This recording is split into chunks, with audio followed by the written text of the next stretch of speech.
Good morning students. I am Baleshwar Prasad. मैं आज वर्ग 8 से सबसे पहला पाठ ध्वनि हिंदी विषय का है लेके आया हूँ आप लोगों के बीच में। छात्रों, मैं आप लोगों को एक बात पहले अवगत कराना चाहूँगा कि आज भारत के प्रत्येक जगह पे, प्रत्येक ग्रामीण क्षेत्र तक लॉकडाउन की स्थिति बनी हुई है और आपको बार बार यह सूचित किया गया है कि आप घरों में बने रहें, घरों से बाहर नहीं जाएं, ताकि घर से बाहर जाने का मतलब है कि बीमारी को घर पे बुलाना। यह एक महाविनाशक बीमारी जो आप लोगों के बीच में फैली हुई है। इस बीमारी से बचने का एक यही सबसे बेहतर उपाय है कि आप घरों में रहें और शांतिपूर्वक आप घरों में रहकर अपने पढ़ाई को, अपने अध्ययन को बेहतर करने का प्रयास करें। यह एक आपके लिए अच्छा मौका भी है कि आप घरों पे बने हुए हैं और आपको ज़्यादा से ज़्यादा पढ़ने का अवसर मिल रहा है। इसलिए छात्रों, यहाँ आज हम पाठ शुरू करेंगे। इससे पहले एक बात और आपको बताएंगे कि जब आप मेरे YouTube चैनल को देख रहे हैं तो उसके दाहिने हिस्से में सब्सक्राइब लाल रंग से अगर हो और उसके नीचे बेल आइकन हो तो उसको एक बार जरूर दबावें। लाल रंग से अगर हो तब, ताकि सब्सक्राइब होने से मैं जो भी वीडियो अपलोड करूंगा बिना मुझे बताए हुए भी आपके पास तक उसका नोटिफिकेशन चला जाएगा, जिस नोटिफिकेशन के माध्यम से आप यह समझ सकते हैं कि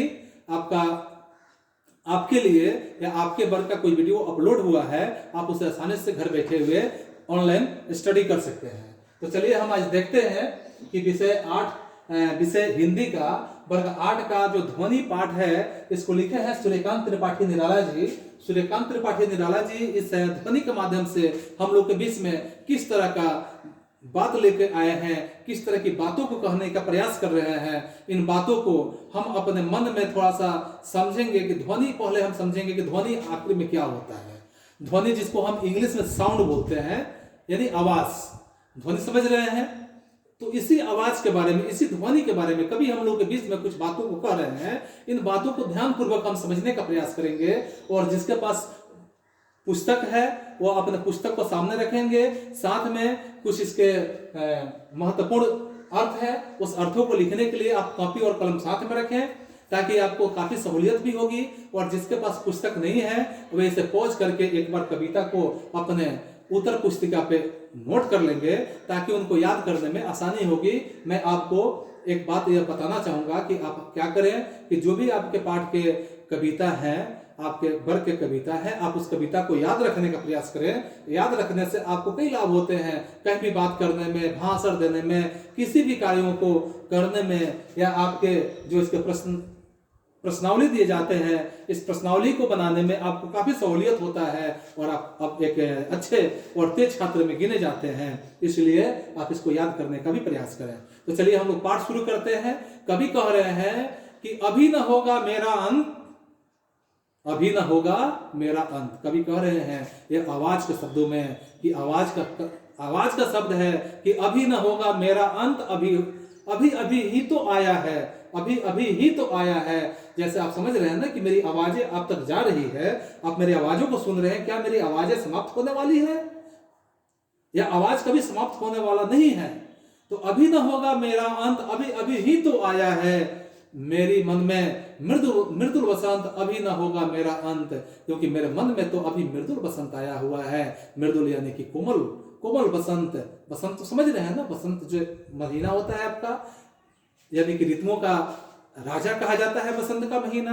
तो मन में, यानी इस कोमल मन के अंदर ऋतुओं का एक बसंत आया हुआ है। इसलिए कभी अंत होने वाला नहीं है, क्योंकि यह बसंत अभी अभी ही मेरे अंदर आया है। तो यह समाप्त कैसे हो सकता है? अगले पंक्ति में कवि हम लोगों से बता रहे हैं कि हरे हरे ये पात डालियां कलियां कोमल गात। हरे हरे ये पात डालियां कलियां कोमल गात। मैं ही अपना स्वप्न मृदुल कर जगह एक प्रतिश मनोहर। मैं ही अपना स्वप्न मृदुल कर फेरूंगा निर्दित कलिया पर जगह एक प्रत्युष मनोहर। यहाँ कवि का कहना है कि हरे हरे ये पात जो है यह कैसा है, यानी पत्ते हैं। पात यानी पत्ता, ये कैसे पत्ते हैं? हरे हरे हैं।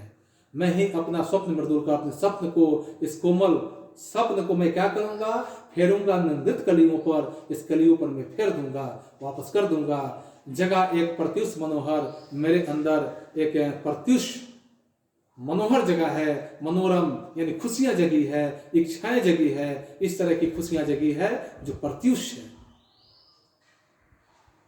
पुष्प पुष्प से तांद्ररस, ध्यान से समझिए, पुष्प पुष्प से तांद्ररस लालसा खींच लूंगा मैं, पुष्प पुष्प से तांद्ररस लालसा खींच लूंगा मैं, अपने नवजीवन का अमृत सहर्ष खींच लूंगा मैं, अपने जीवन का अमृत सहर्ष खींच लूंगा मैं, यानी अपने जीवन का जो अमृत है इसको मैं सहस्त्र, यानी सहस्त्र मन होता है कि हजारों हजार बार मैं क्या करूंगा, सींच लूंगा, हजारों हजार बार मैं सींचने का काम करूंगा। फिर अगले पंक्ति में कभी हमसे यह अपनी बातों को रख रहे हैं कि द्वार दिखा दूंगा फिर उनको, द्वार दिखा दूंगा फिर उनको, है मेरे वे जहां अनंत, द्वार दिखा दूंगा मैं उनको, है मेरे वे जहां अनंत, अभी न होगा मेरा अंत, मैं उनको अपना द्वार दिखा दूंगा, मैं है मेरे वे जहां अनंत, क्योंकि मेरे अंदर यह जहां यानी संसार जो है, यह संसार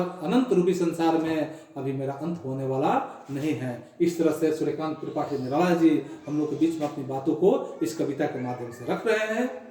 अब बच्चों एक निवेदन करूंगा मैं आपसे, जो पहले भी मैंने बताया कि आप निश्चित रूप से मेरे चैनल को सब्सक्राइब करेंगे, यदि दाहिने हिस्से में लाल रंग से बेल आइकन हो तो उस बेल आइकन को जरूर दबा देंगे।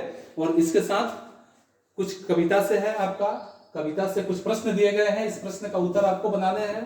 कैसे बनाने हैं तो ध्यान से देखिए, मैं आपको थोड़ा हिंट्स करूंगा, और हिंट्स ऐसे करूंगा कि आप खुद बना सकते हैं, क्योंकि आपको मैं पहले भी बताया कि आप कॉपी और कलम को अपने पास में रखें और लिखें। कविता से कुछ प्रश्न है कि कवि को ऐसा क्यों लगता है, कवि को ऐसा क्यों विश्वास है कि उनका अंत कभी नहीं होगा। पहला प्रश्न है, कविता से लिया गया है, या कविता से है। प्रश्न नंबर 1 आप लिखिए कि कवि को ऐसा क्यों विश्वास है कि उनका अंत कभी नहीं होने वाला है। बात समझ रहे हैं?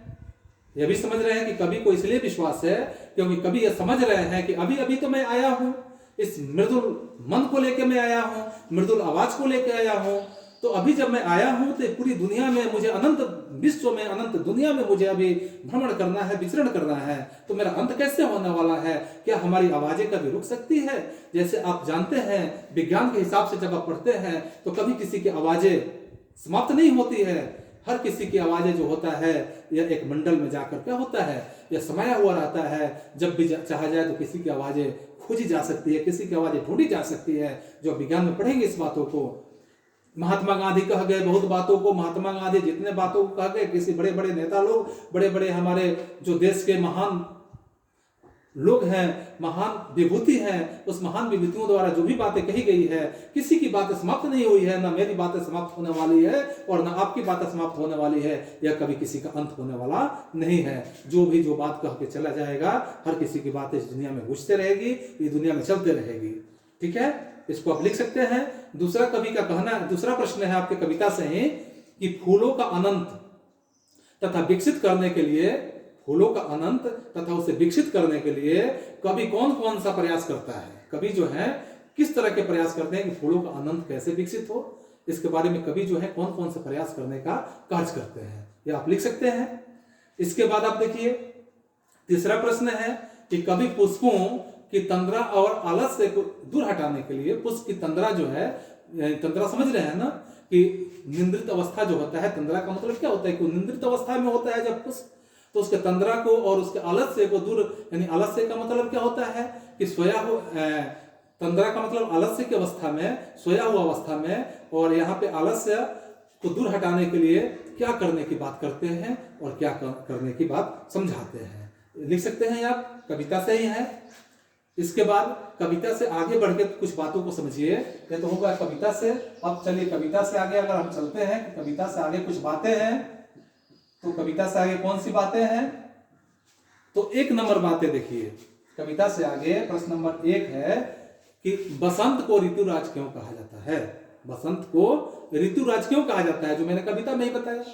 क्योंकि बसंत ऋतुओं का राजा होता है ना। हम आपस में चर्चा करेंगे, प्रश्न में दिया है कि बसंत को ऋतुराज क्यों कहा जाता है, आपस में चर्चा करें। तो हम आपस में क्या चर्चा करेंगे कि बसंत जो होता है ऋतुओं का राजा होता है, और जब बसंत ऋतुओं का राजा होता है तो ऋतुओं का राजा का मतलब समझ रहे हैं ना, कि बसंत जब शुरू होता है तो बसंत में दिन में मौसम सुहावने लगते हैं और रात में मौसम सुहावने लगते हैं। वही एक मौसम होता है जिसमें आम, लीची, जामुन जैसे फल जो होते हैं अपने मजर को देना शुरू करते हैं। यह मौसम काफी ही सुहावना होता है, मनमोहक होता है, इसलिए बसंत को ऋतुओं का राजा कहा जाता है। ठीक है छात्रों, तीसरा प्रश्न है आपका कि ऋतु परिवर्तन, जब ऋतु का परिवर्तन होता है तो ऋतु परिवर्तन का जीवन पर गहरा प्रभाव पड़ता है। जैसे ही ऋतु परिवर्तन होता है तो मानव जीवन पर इसका गहरा प्रभाव पड़ता है।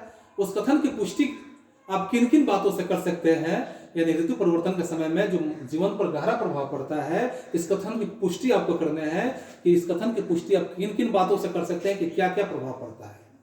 अब देख लेते हैं कि गर्मी ऋतु यानी कि ग्रीष्म ऋतु होता है, उसके बाद जब शरद ऋतु आता है तो क्या होता है कि हमारे पोशाक जो होते हैं, पोशाक सब हमारे परिवर्तित होने लगते हैं, शरीर में ठंडा की स्थिति आने लगती है, पोशाक का बदलाव हो जाता है। वहीं वर्षा ऋतु आता है तो उसमें कुछ अलग भी शारीरिक परिवर्तन भी होता है। तो कई तरह के कभी बीमारियां किसी ऋतु में ज्यादा होता है तो कभी काफी मजे आते हैं किसी ऋतु का। तो ऋतु परिवर्तन में जीवन पर क्या प्रभाव पड़ता है इसके बारे में लिखना है, किस ऋतु में कैसे फसल होते हैं, उससे क्या जीवन का प्रभाव होता है। तो इस सारी बातों को आपको जहां तक समझ में आती है आप लिखेंगे। और लिखने के बाद आपको एक बात मैं बता देना चाहूंगा कि आपके पास अगर मेरा व्हाट्सएप नंबर है तो इस प्रश्न का उत्तर लिखने के बाद आप इसका फोटो लेकर मेरे व्हाट्सएप नंबर पर जरूर सेंड करेंगे। अगर व्हाट्सएप नंबर नहीं है तो आप मेरे नोटिफिकेशन में मेरा व्हाट्सएप नंबर ले सकते हैं, और नोटिफिकेशन से व्हाट्सएप नंबर लेकर आप क्या करेंगे कि आप उस व्हाट्सएप नंबर पर भेजेंगे। मैं देखना चाहूंगा कि आप बेहतर कर पा रहे हैं कि नहीं कर पा रहे हैं। चाहे आप जिस विद्यालय से भी छात्र हैं, आप अगर बेहतर करते हैं तो मुझे काफी खुशी होती है, मुझे काफी मन प्रफुल्लित होता है कि आप अच्छा करें। आपको जितना मुझसे सहयोग की जरूरत है, हम आपको सहयोग करने के लिए हर संभव प्रयासरत हैं।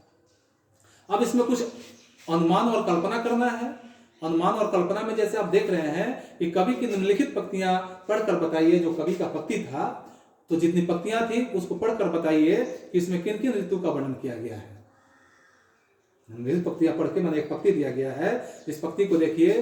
फूटे हैं आमों के बैर, यह पंक्ति यहां दिया गया है। इसमें बताइए कि किस किस ऋतु का वर्णन किया गया है।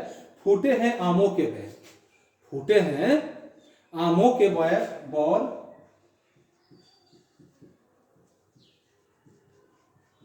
आमों के बौर, बौर समझते हैं ना, आमों के बौर यानी मौजर। और बन टूटे हैं, और बन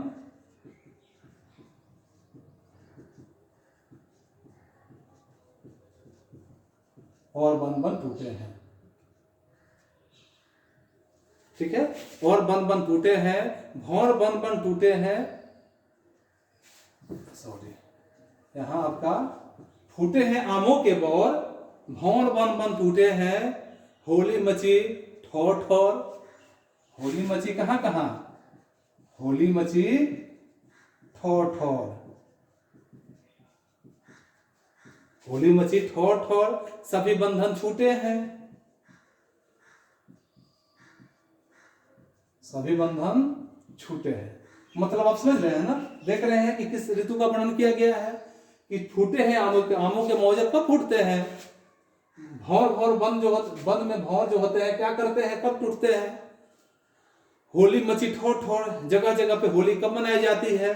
सभी बंधन टूटे हैं, जितने बंधन होते हैं सब यहाँ टूटे हुए नजर आते हैं, सभी एक दूसरे से जुटे हुए नजर आते हैं। तो इस तरह से जो है यह सब किस ऋतु में मनाया जाता है, तो यह सब बसंत ऋतु में मनाया जाता है। और बसंत ऋतु क्या होता है, आपके लिए बहुत ही मनोहर ऋतु होता है। और इस मनोहर ऋतु में आप क्या करेंगे कि इस बसंत ऋतु को मनोहर ऋतु बना के आप इसके बारे में लिखेंगे। इसके बाद इसका दूसरा खंड दिया है कि स्वप्न भरे कोमल कोमल हाथों को, दूसरा प्रश्न है, ध्यान से समझिए, आप नोट करेंगे। मैं बोल रहा हूं कि स्वप्न भरे कोमल कोमल हाथों को अलसाई कलियों पर फेरते हुए, अलसाई माने जो सोई हुई कलियां हैं, फूलों की कलियां हैं जो सोई हुई है, तो अलसाई कलियों पर फेरते हुए कभी कलियों को प्रभात के आने का संदेश देता है, कभी जो है कलियों को यह संदेश देता है कि प्रभात आने वाला है, सुबह होने वाला है, और सुबह होने वाला है उन्हें जगाना चाहता है, और खुशी खुशी अपने जीवन के अमृत से उन्हें क्या करता है, कभी कि सींच कर हरा भरा करना चाहता है। और खुशी और फूलों पौधों के लिए, जो फूल हैं, फूलों और पौधों के लिए आप क्या क्या करना चाहेंगे, जो फूल हैं या पौधे हैं उसके लिए आप क्या क्या करना चाहेंगे, इसके बारे में आपको बताने हैं। आपको इसके बारे में खुद बताने हैं या अपने मन में कल्पना करना है। तीसरी बात है यहाँ कि कभी अपनी कविता में, कभी जो है अपनी कविता में एक कल्पनाशील कार्य की बात कर रहा है, एक कल्पनाशील यानी मन के अंदर कल्पना कर रहे हैं और वैसे कल्पनाशील बात का अनुभव कर रहे हैं। अनुमान कीजिए और लिखिए कि उसके बताए कार्यों का अन्य किन किन संदर्भों में, अन्य जो भी संदर्भ हैं किन किन संदर्भों से कीजिए और लिखिए कि उसके किन किन संदर्भों में से संबंध जुड़ सकता है। जैसे नन्हे मुन्ने बालक को माँ जगा रही हो, जैसे आप देखते हैं कि छोटे छोटे बालक जो होते हैं उसको माँ जगा रही होती है, उसी तरह जैसे कलियों के बारे में बताया गया कि कभी क्या करते हैं कि उस पर जब अलसाई कलियां होती है तो उस पर हाथ फेरते हैं और सुबह होने का एहसास दिलाते हैं। तो इस पे आपको अपने विचार देने हैं। और कुछ भाषा की बात है, इसको ध्यानपूर्वक सुनेंगे आप। भाषा की बात कि आपके पाठ्य पुस्तक से ही है कि हरे भरे पुष्प में एक शब्द की एक ही अर्थ में, एक शब्द के एक ही अर्थ में पुनरावृत्ति हुई है। एक शब्द के एक ही अर्थ में क्या होती है, यहाँ पुनरावृत्ति हुई है। कविता के हरे हरे ये पात वाक्यांश में, जो कविता में हरे हरे ये पात वाक्यांश में दिया गया है ना, तो हरे हरे ये पात वाक्यांश में हरे हरे जो है शब्द जुग्म पत्तों के लिए विशेषण के रूप में प्रयुक्त किए गए हैं। हरे हरे जो शब्द जुग्म है विशेषण के लिए प्रयोग किए गए हैं। और यहाँ प्रातः शब्द, जो प्रातः शब्द का प्रयोग किया गया है बहुवचन में प्रयुक्त है। प्रातः शब्द का जो प्रयोग किया गया है वो किस संदर्भ में है, तो बहुवचन के रूप में है। ऐसा प्रयोग भी होता है, कभी कभी ऐसा भी प्रयोग होता है कि जब कर्ता या विशेष्य, कर्ता हो या विशेष्य हो, तो कर्ता या विशेष्य एक वचन में हो और कर्ता और विशेष्य किस वचन में हो, एक वचन में हो, और कर्म या क्रिया या विशेषण बहुवचन में हो। कर्म हो, क्रिया हो या विशेषण हो जो किस में हो, बहुवचन में हो। जैसे अगर कहा जाता है कि वह लंबी चौड़ी बातें करने लगा, वह लंबी चौड़ी बातें करने लगा, तो यहाँ पे देखिए कविता में एक ही शब्द का एक से अधिक अर्थों में भी प्रयोग होता है। एक ही शब्द एक से अधिक अर्थों में भी क्या हो रहा है, प्रयोग होता है। तो कैसे प्रयोग होता है कि 3 बेर खाती, जो हम शब्द का प्रयोग कर रहे हैं, 3 बेर खाती, यानी 3 बेर खाती का मतलब समझ रहे हैं ना, 3 बेर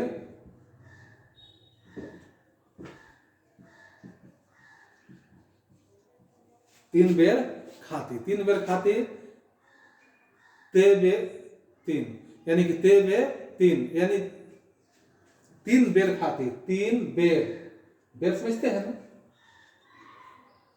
3 बेर माने 3 बार खाती है, और 3 बेर खाती माने 3 गो बेर खाती है। देख रहे हैं अंतर। तो एक शब्द बेर खाती है जो 3 बार खाती थी, वह 3 बेर खाने लगी। एक शब्द बेर का 2 अर्थ में प्रयोग से वाक्य जो होता है, वाक्य में चमत्कार आ गया। इसे यमक जो है अलंकार कहा जाता है। ऐसे अलंकार को कौन सा अलंकार कहते हैं, यमक अलंकार कहा जाता है। कौन सा अलंकार, यमक अलंकार कहा जाता है। कभी कभी उच्चारण की समानता से शब्दों की पुनरावृत्ति का आभास होता है। उच्चारण की जब समानता होती है तो शब्दों की पुनरावृत्ति का आभास होता, लगता है कि उसी शब्द को बार बार लिखा गया है, जबकि दोनों 2 प्रकार के शब्द होते हैं। जैसे मन का, अब देख रहे हैं यहाँ मन का और मन का, दोनों का अंतर देख रहे हैं। यहाँ जो है ऐसे शब्दों में आप देखेंगे कि ऐसे वाक्य को एकत्र कीजिए, ऐसे ही वाक्य को क्या करेंगे, हम एकत्र करेंगे, और एकत्र करने के बाद जिससे एक ही शब्द की पुनरावृत्ति हो, ऐसे प्रयोग को ध्यान से देखिए और निम्नलिखित पुनरावृत्तियां वाले शब्दों को आप का जो वाक्य है उसका प्रयोग वाक्य में प्रयोग करें और बातों बात में रहकर लाल लाल सुबह सुबह जैसे शब्द है, रातों रात बड़ी बड़ी बड़ी घड़ी, तो ऐसे करके आप शब्दों का छटनी कीजिए। ठीक है। और इसके दूसरे खंड में है कि कोमल गात, मृदुल वसंत, हरे हरे, एपाद, यानी विशेषण जिस संज्ञा की विशेषता जो बताया जाता है, संज्ञा जो होता है, संज्ञा की जो विशेषता बताता है ना, उसे विशेष कहते हैं। यानी जो संज्ञा की विशेषता बताते हैं उसे क्या कहते हैं? विशेष कहते हैं। ऊपर दिए गए वाक्यांश को अगर हम ध्यान से पढ़ें, किताबों में आप देखते रहे कि ऊपर दिए गए वाक्यांश को ध्यान से पढ़ें तो इसमें क्या मिलेगा? कोमल, मृदुल और हरे हरे शब्दों से ज्ञात होता है कि विशेष है, क्योंकि इसकी विशेषता सामान्यतः कोमल, मृदुल और हरे हरे शब्दों से ही लिया जाता है। अब आपको कुछ करने के लिए अंततः हम ये बता रहे हैं कि बसंत पर अनेक सुंदर कविताएं हैं। कई कविताओं को आपने देखा है जो बसंत ऋतु पर कई सुंदर कविताएं हैं। इस कविताओं में आप क्या करेंगे कि एक कविता को याद करेंगे और इसके साथ शब्दकोश से बसंत शब्द का अर्थ आप खोजेंगे और देखेंगे कि बसंत खोजने से वहां आसपास में और कितने शब्द की मिलन हो जा रहा है आपके विवेक से। तब तक एक पाठ समाप्त हुआ। अगले क्लास के लिए आप एक दिन अंतराल करके फिर मुझे इंतजार करेंगे। तब तक के लिए गुड बाय।